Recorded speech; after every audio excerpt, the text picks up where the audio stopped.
బండి భగీరథ్ కు bail మంజూరైంది. POCSO కేసులో 2 వారాలుగా జైల్లో ఉన్నాడు బండి భగీరథ్. అతనికి బెయిల్ మంజూరు చేసింది మల్కాజ్గిరి కోర్టు.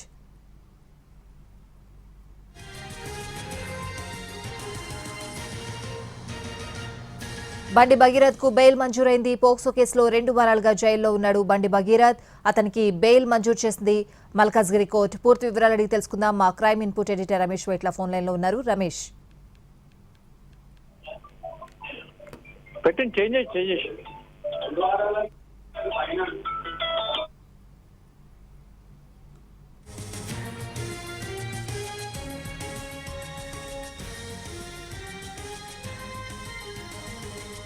బ్రేకింగ్ అప్డేట్ చూస్తున్నాం. పోక్సో కేసులో బండి భగీరథ్ కు బెయిల్ మంజూరైంది. భగీరథ్ కు బెయిల్ మంజూరు చేసింది మల్కాజ్గిరి కోర్టు. బండి భగీరథ్ కు ప్రస్తుతం బెయిల్ మంజూరైంది. పోక్సో కేసులో 2 వారాలుగా జైల్లో ఉన్నాడు బండి భగీరథ్. అతనికి బెయిల్ మంజూరు చేసింది మల్కాజ్గిరి కోర్టు. పూర్తి వివరాలు అడిగి తెలుసుకుందాం. మా crime input editor Ramesh Vaitla phone line లో ఉన్నారు. రమేష్, పోక్సో కేసులో అరెస్ట్ అయిన బండి భగీరథ మల్కాజ్గిరి కోర్టు బెయిల్ మంజూరు చేసింది. బెయిల్ మంజూరు చేసిన వెంటనే చెల్లపల్లి జైలు నుంచి కూడా బండి భగీరథ విడుదల కావడం జరిగింది. అతను వెళ్లిపోవడం జరిగింది. అయితే గత 2 రోజుల నుంచి కూడా బండి భగీరథ స్పెషల్ పోలీస్ స్టేషన్ లో నమోదైన పోక్సో కేసులో అతను అరెస్ట్ చేసి రిమాండ్ పంపించారు. అయితే అరెస్ట్ కావడానికి ముందు కొంత నాటకీయ పరిణామాలు చోటు చేసుకున్నాయి.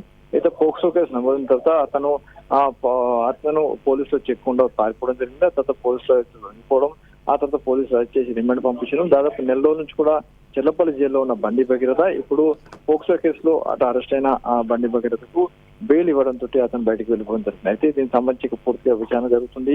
ఈ కేసు సంబంధించి సమగ్ర దర్యాప్తు కొనసాగుతుంది. దీనికి సంబంధించి పూర్తి ఆధారాలు సేకరిస్తున్నారు. ఎందుకంటే వాళ్ళ ఫామ్ బాలిక పైన ఎక్కడైతే అత్యాచారం జరిగిందో, ఎక్కడైతే ఇబ్బందికర పరిస్థితులు నెలకొన్నాయో అక్కడ ఫామ్ హౌస్ కావచ్చు, లేకుంటే హోటల్స్ కావచ్చు, వాటన్ని దగ్గర నుంచి కూడా పూర్తి స్థాయిలో ఇంకా ఆధారాలు సేకరిస్తున్నాం అని చెప్పి అధికారులు చెప్తున్నారు. ఇప్పటికైతే దీనికి సంబంధించి సమగ్ర దర్యాప్తు కొనసాగుతుంది. అయితే ఇప్పుడు బండి భగీరథకు బెయిల్ వచ్చి బయటికి వెళ్ళడంతో ఫర్దర్ గా పూర్తిగా అసలు ఏం జరుగుతుందని చూడాల్సింది. అయితే బండి భగీరథకు షరతులతో కూడిన బెయిల్ మంజూరు చేశారు. ఈ షరతులకు సంబంధించి అటు ఎవరైతే సాక్షులు కావచ్చు, లేకుంటే విక్టిమ్ కావచ్చు, ఎవరు కూడా ప్రభావితం చేసే విధంగా వివరించవద్దు చేసినట్టయితే వెంటనే బెయిల్ కూడా క్యాన్సిల్ చేస్తాం కూడా చెప్పి కోర్టు కూడా ఆదేశాలు ఇవ్వడం జరిగింది.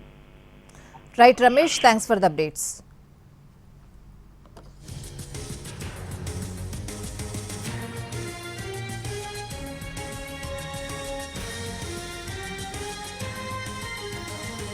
బండి భగీరథ్ కు బెయిల్ మంజూరైంది. పోక్సో కేసులో 2 వారాలుగా జైల్లో ఉన్నాడు బండి భగీరథ్. అతనికి బెయిల్ మంజూరు చేసింది మల్కాజ్గిరి కోర్టు.